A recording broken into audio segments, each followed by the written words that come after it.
সকলো বিধায়কেতো টিকেট পাব নোৱাৰে বহুতেতো কোনোবাই নিজেও ইলেকশ্যন নেখেলিব কোনোবাই টিকেট নাপাব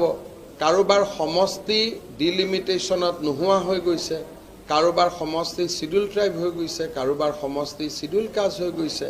সেইকাৰণে অসমত যেহেতু এবাৰ ডিলিমিটেশ্যন হৈছে গতিকে এটা নতুন মুখ আহিবই লাগিব কাৰণ শিডিউল কাষ্টৰ সিট বাঢ়িছে